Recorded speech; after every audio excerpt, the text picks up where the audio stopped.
여러분, 현대인들이 가장 익숙하게 사용하는 기계가 있다면 아마 그 중에 자판기가 있을 겁니다. 영어로는 밴딩 머신이라고 하죠.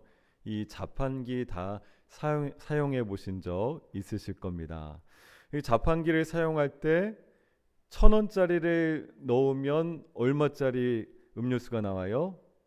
1,000원짜리가 나오죠. 1,000원짜리 음료수를 먹고 싶어서 1,000원짜리 넣으면 1,000원짜리 음료수가 나옵니다. 동전을 넣지 않으면, 돈을 넣지 않으면 절대 물건이 나오지 않는 것이 바로 이 자판기라고 할 수가 있어요. 이것은 아주 철저하게 거래의 법칙이 작용하는 기계입니다. 1,000원을 넣으면 1,000원짜리를 얻을 수 있고 500원을 넣으면 500원짜리만 얻을 수 있는 거래의 법칙이 작용하는 기계가 이 자판기예요. 그런데 여러분, 안타깝게도 오늘날 수많은 현대인들이 바로 이 자판기처럼 하나님을 대할 때가 많다라는 겁니다. 내가 이만큼 봉사했으니까, 내가 이만큼 기도했으니까, 내가 이만큼 헌금했으니까 하나님도 내게 복을 주셔야지 라고 그렇게 거래를 하려고 하는 그런 현대 그리스도인들이 참 많다라는 겁니다. 근데 여러분, 이것은 기독교 신앙이 아닙니다. 정확하게 말씀드립니다. 이렇게 자판기처럼 내가 이만큼 했으니까 내가 이만큼 받아야지라는 것은 기독교 신앙이 아닙니다. 오히려 이것은 고대 근동에서 중동에 지배했던 바알 신앙의 핵심이라고 할 수 있어요. 바알 종교의 핵심입니다. 여러분, 바알은 농사와 또 풍요, 이 비의 신이었어요. 비를 내리게 하는 신이 바알이었단 말이죠. 사람들이 아주 정성을 다해서, 지극정성을 다해서 바알에게 제물을 바치면 그 대가로 비와 풍요를 얻어낼 수 있다라고 어리석게도 생각했습니다. 이것이 바알 종교예요. 이방 종교입니다. 철저히 기브 앤 테이크의 경제학이 작용하고 있는 거죠. 내가 이만큼 신을 위해서 했으니 이만큼 내가 얻어내야지. 이것이 당시 이방 우상 종교의 주요한 특징이라는 거예요. 여러분, 오늘 우리가 읽은 이 열왕기하 4장은요, 바로 이런 시대적인 배경을 가지고 있습니다. 바알의 경제학이 이스라엘을 완전히 집어삼켰던 그 시대, 오므리와 아합 왕조의 시대를 배경으로 하고 있어요. 겉으로는 화려하고 부유해 보일지 모르겠지만 영적으로는 가장 어둡고 메말랐던 암흑의 시대가 바로 오늘 우리가 읽은 열왕기하 4장의 배경이 되는 시대예요. 그런데 오늘 본문에서 이 바알의 경제학, 즉 어떤 나의 행위와 공로라는 이 화폐로 돌아가는 세상 논리를 완전히 박살내는 네 가지의 기적이 등장합니다. 연달아 등장하고 있어요. 여러분, 우리가 다 읽지는 않았지만 열왕기하 4장에는 네 가지의 기적이 나옵니다. 근데 이 기적들은 아주 대단한 마술쇼가 아니에요. 선지자를 통해서 하나님께서 보여주시는, 야, 이거 정말 신기하지 하면서 보여주는 마술쇼가 아니라는 거예요. 죽음과 빛, 독과 굶주리라는 인간의 절대적인 결핍 한가운데로 뚫고 들어오시는 하나님 나라의 눈부신 침투 사건이라고 할 수가 있어요. 하나님께서 우리의 인생 가운데 우리가 참으로 죽음을 맞닥뜨렸을 때, 또 어떤 빚이라는 경제적인 어려움 가운데 있을 때, 우리 안에 정말 도끼가 들어와서, 독소가 들어와서 우리의 삶을 힘들고 어렵게 만들 때, 또 굶주림이라는 이런 참으로 괴로움이 있을 때, 이런 우리의 인간의 절망적인 결핍 상태 한가운데로 하나님의 나라가 침투해 들어온다라는 거예요. 그 사건을 네 가지의 기적을 통해서 보여주시고 있습니다. 오늘 우리는 본문을 통해서요, 어떻게 우리의 빈잔이 하나님의 은혜로 채워지는가에 관한 말씀을 함께 좀 나누려고 합니다. 첫 번째 기적이 나와요. 첫 번째 기적은 파산의 자리에서 열리는 은혜라고 할 수가 있어요. 어떻게 보면 하나님께서 우리에게 주신 은혜의 경제학과도 같아요. 세상의 경제학은 철저하게 기브앤테이크였잖아요. 그런데 이것은 은혜의 경제학이라고 할 수 있는데, 첫 번째 장면에 여인이 등장합니다. 그런데 이 여인은 선지자 생도의 아내였어요. 즉 지금으로 따지면 뭡니까? 목회자의 사모인 거예요. 남편은 평생 여호와를 경외하며 살았지만 남은 것은, 그 남편 죽고 나서 남은 것은 산더미 같은 빚밖에 없는 겁니다. 급기야 채권자들이 와서 두 아들을 노예로 끌고 가려고 해요. 빚을 갚을 수가 없으니까 아들을 노예로 이제 데리고 간다라는 거예요.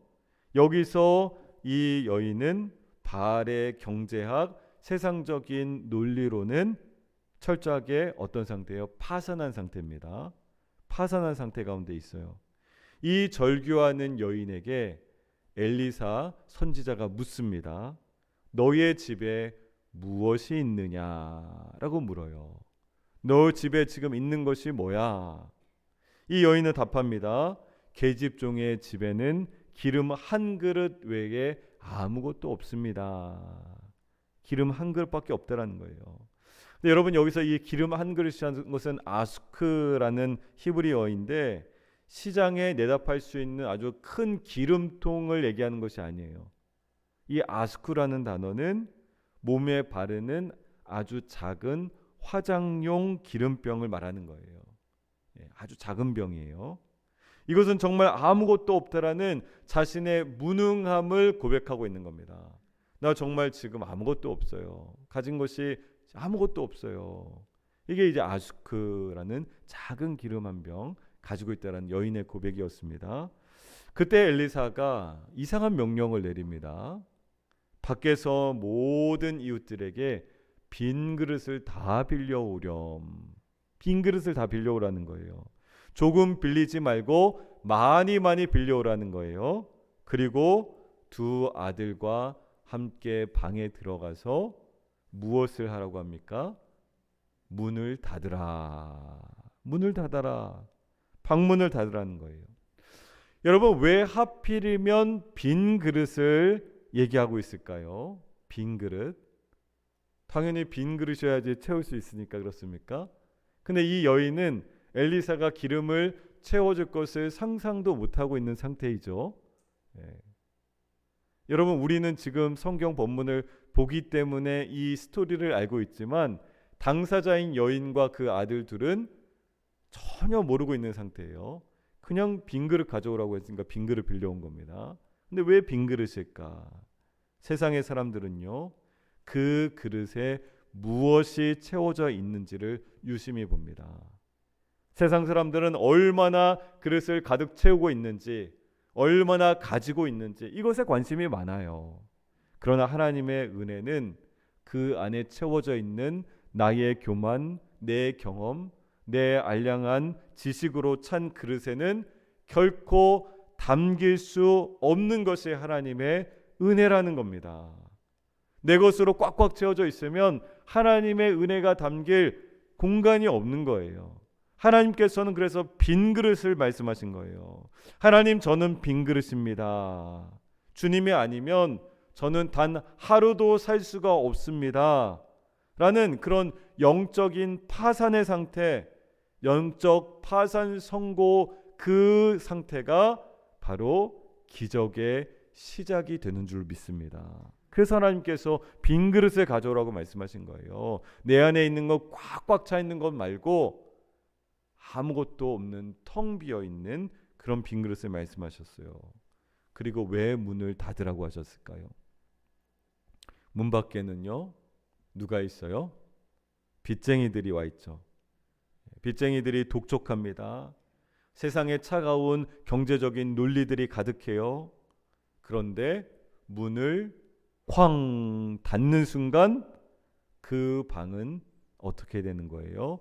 세상의 소음과 어떤 동정과 분주함이 다 차단된 하나님과의 독대하는 자리가 되는 겁니다. 그것이 성소에서 무엇을 뜻하는 거예요? 지성소라는 거예요. 하나님을 독대해서 만날 수 있는 지성소가 됩니다. 여러분, 하나님께서 노아의 방주문을 닫으셨을 때 그때 구원이 시작되었습니다.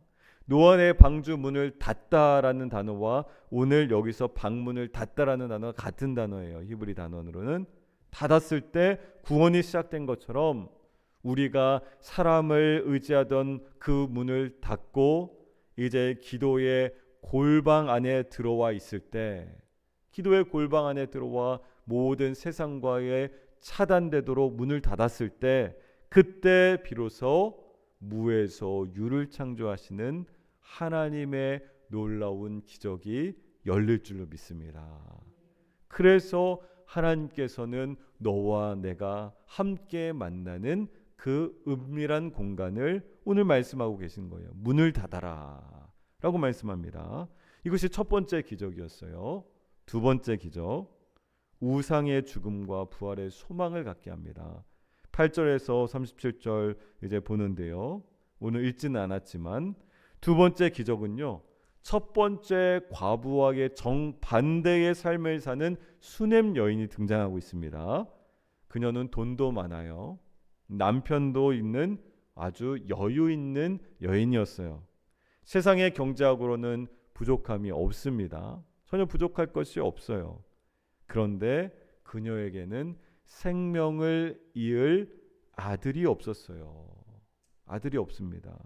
가난한 과부나 부유한 귀부인이나 인간은 누구나 자신의 힘으로 해결할 수 없는 죽음과 결핍이라는 장벽 앞에 서 있게 됩니다. 누구나. 하나님의 은혜로 이 여인이 아들을 얻게 돼요.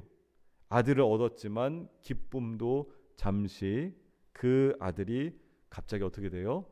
병들어 죽고 말아요. 그렇게 어렵게 얻어서 기쁨이 너무너무 큰 기쁨이었던 이 아들이 병들어 죽고 말합니다. 이 신약학자 톰 라이트라는 이 학자가 있는데요. 이 사건을 가리켜서 이렇게 말해요.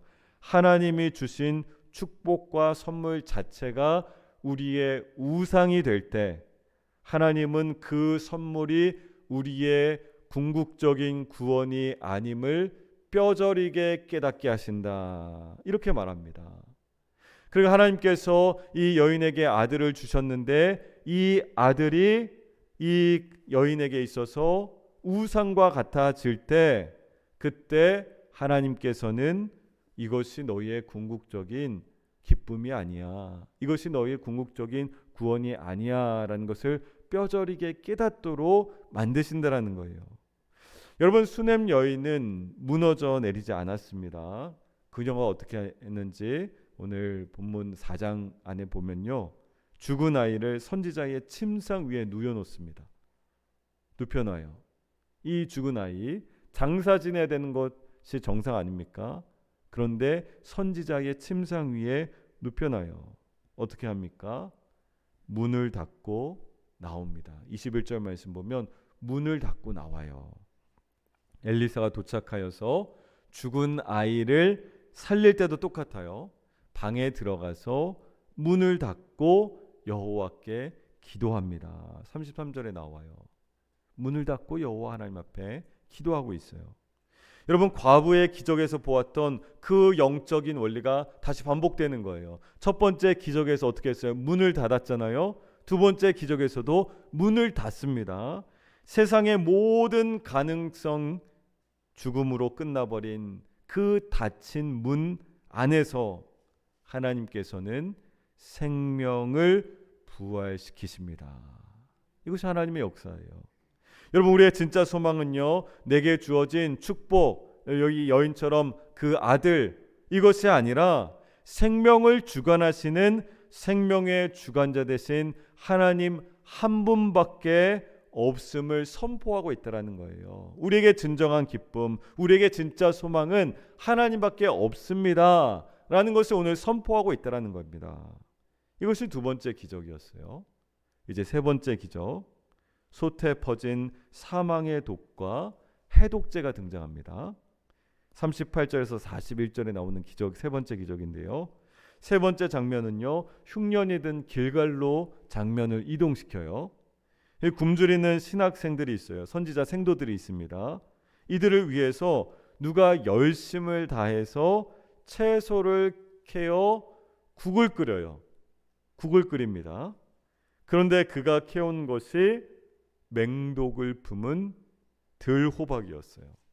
독이 있는 호박을 그 국 안에 넣은 겁니다. 그 국을 먹던 사람들이 피를 토하며 쓰러지죠. 그때 누군가 소태 죽음의 독이 있나이다 라고 외칩니다. 이 국 안에 독이 들어있다는 거예요. 많은 선지자 생도들이 배가 고픈 상태에서 그 국을 먹고 쓰러졌어요. 여러분, 이것은 오늘날 교회와 우리에게 던지는 무서운 경고입니다. 독을 넣은 사람은요, 아기가 있었어요, 없었어요? 아기가 없었죠. 예. 이 독을 들호박을 그냥 넣은 거잖아요. 아기가 없어요. 먹이려고 한 거예요. 굶주린 사람들을 먹이겠다는 순수한 열심과 선의였어요. 그러나 하나님의 진리의 말씀이 결여된 인간의 열심이라는 것은 오히려 공동체에 사망과 독을 퍼뜨릴 수도 있다는 거예요. 여러분, 내 열심이 하나님의 말씀대로가 아니라 왜곡되어서 그 말씀이, 하나님의 말씀이 빠져있는 상태로 나의 주장과 나의 의견과 나의 고집을 관철시키고자 할 때, 그때 그것은 그 공동체의 독이 될 수 있다는 것을 보여줍니다. 하나님의 진리의 말씀이 없는 것, 세상의 철학, 인본주의, 율법주의, 이런 들호박이 끓는 솥 안에 들어가게 되면 그것은 생명을 죽이는 독이 될 수 있다라는 것을 말씀하고 있어요. 이 절망의 순간 엘리사가 어떻게 합니까? 선지자가 가루 한 줌을 그 솥 안에 넣습니다. 그러자 독이 사라지고 먹음직스러운 생명의 국으로 변화되어요. 여러분, 가루가 솥 안으로 들어가서 독을 완전히 덮어버린 겁니다. 이것이 무엇을 예표하겠습니까? 훗날 죄와 사망의 독으로 펄펄 끓고 있는 이 멸망의 세상이라는 솥단지 안으로 스스로 던져지신 한 분을 보여주는 것이죠. 십자가에서 온 인류의 저주와 사망의 독을 자신의 몸을 다해서 흡수하고 해독해내신 예수 그리스도의 대속의 은혜인 줄로 믿습니다. 그것을 예표하고 있는 거예요. 이게 세 번째 기적이었습니다. 자, 이제 기적 몇 개 남았어요? 하나 남았죠? 확실합니까? 네 개 중에 지금 3개 남았어요. 마지막 기적은요, 오병이어의 그림자가 나옵니다. 다가올 하나님 나라의 잔치를 보여주고 있어요. 42절에서 44절까지인데요. 네 번째 기적은 한 사람이 바알 살리사에서 가져온 보리떡 20개와 채소로 100명의 사람을 배불리 먹이고도 남은 사건이 나옵니다. 당시 이스라엘은 흉년이었어요. 그런데 이 익명의 헌신자는 흉년 속에서도 자신의 수확한 처음 익은 열매를 바알이 아닌 하나님의 선지자에게 가져왔습니다. 첫 수확을 오늘 하나님의 선지자들에게 가져왔어요. 여러분, 저도 오늘 첫 수확을 하나 받았는데요. 우리 교육관 옥상에 텃밭이 있어요. 오늘 그 텃밭에서 우리 김문재 장로님이나 김정균 장로님이 상추를 첫 수확해서 첫 소산이라고 저한테 주셨어요. 저도 오늘 수확을 받았는데, 오늘 익명의 무명의 한 사람이 첫 소산물을 가지고 와서 100명을 먹여 살립니다. 여러분, 엘리사가 그것을 무리에게 나누어 주라고 하는데요. 사환은 아니, 이것으로 어떻게 100명을 먹입니까? 라고 이렇게 묻죠. 그 엘리사의 심부름꾼이. 그런데 이것은 철저하게 세상의 경제학, 세상적인 산술적인 계산을 얘기하고 있는 것이죠. 이것으로 어떻게 먹여요? 이거 부족하지 않습니까? 그런데 하나님의 은혜의 경제학이 작동되니까 어떻게 되는 거예요? 100명이 먹고도 남는 기적이 일어난 줄로 믿습니다. 할렐루야. 하나님의 방법은 이게 가능하다라는 거예요. 여러분, 이 장면 어디서 많이 우리가 보았죠? 어디서 보았어요? 훗날 예수님께서 어린 아이들과 어린아이의 그 도시락 하나로 5천 명을 먹이고도 남은 그 오병이어 기적의 예고편이었던 겁니다. 그림자였던 거예요. 신약에 예수님께서 행하실 그 모습을 그 이전에 구약에서 미리 예표하고 있는 것이죠.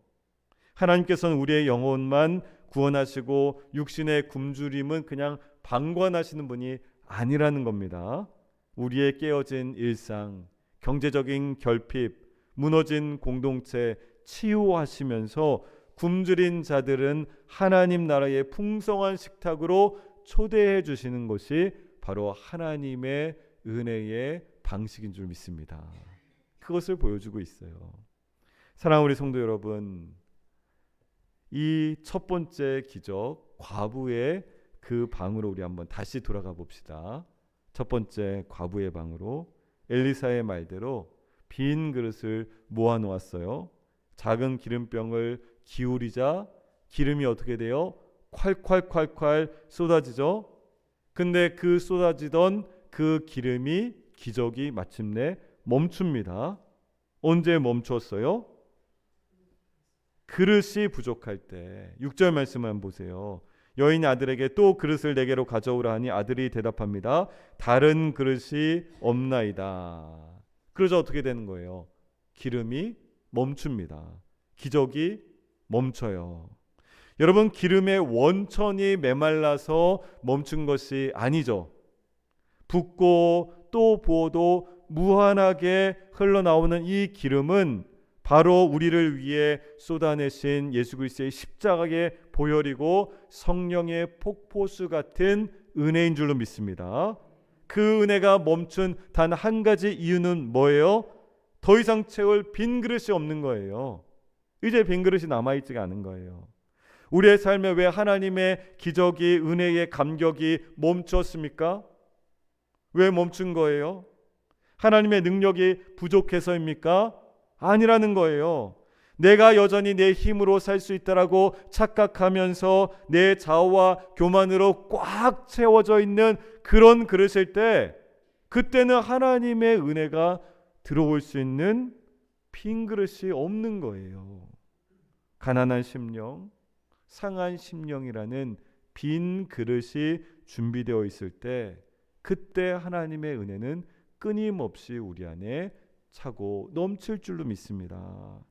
은혜의 크기는요, 내 능력의 크기가 아니라 내가 십자가 앞에서 얼마만큼 항복하고 깨뜨려 준비한 빈 그릇의 크기에 비례하는 거예요. 내 능력의 크기가 아니에요. 교회 안에서도 사역할 때 어떤 나의 능력과 나의 경험의 크기가 아니라는 거예요. 내가 하나님 앞에 얼마나 철저하게 깨어져 있고 빈 그릇을 준비하여 드리느냐에 따라서 하나님의 은혜가 달라진다는 겁니다. 사랑하는 우리 성도 여러분, 여러분은 오늘 어떤 결핍의 문제 가운데 하나님 앞에 서 있습니까? 어떤 사망에 닫힌 문제 앞에서 혹시 울고 계십니까? 사람을 찾아다니며 위로를 구하던 그런 분들이 있다면, 세상의 방법들로 어떻게 해서든지 해결해 보려고 했던 그 문들이 있다면 이제 다 닫아버리십시오. 그 문을 다 닫아버리는 거예요. 이제는 조용히 골방으로 들어가서 하나님과 독대할 수 있기를 간절히 소망합니다. 주님, 저는 아무것도 할 수 없는 파산자입니다. 텅 빈 그릇입니다. 내 안의 맹독을 십자가의 보혈로 해독해 주십시오. 성령의 기름으로 나를 채워주십시오. 우리가 이렇게 철저한 빈 그릇으로 주님 앞에 엎드릴 때, 그때 세상의 경제학을 뒤집어 엎는 하나님 나라의 기적이, 생명을 채우시는 은혜가 여러분들의 심령과 가정과 우리 교회 안에 차고 넘칠 줄로 믿습니다. 이 축복을 우리가 말씀 붙들고 의지하며 기도할 때 마음껏 누릴 수 있는 저와 여러분 될 수 있기를 예수님 이름으로 간절히 축원합니다. 하나님 아버지 감사합니다. 오늘 네 가지의 기적을 통해서 하나님께서 우리 안에 어떻게 역사하시는지 하나님 나라의 법칙, 하나님 나라의 경제를 우리가 보게 됩니다. 세상의 헛된 우상과 신들의 방법이 아니라 우리는 철저하게 하나님께서 부으시는 은혜의 방식을 따라 살아가는 빈 그릇을 준비하는 인생들 되게 하여 주시옵소서. 예수 그리스도 이름으로 기도하옵나이다. 아멘.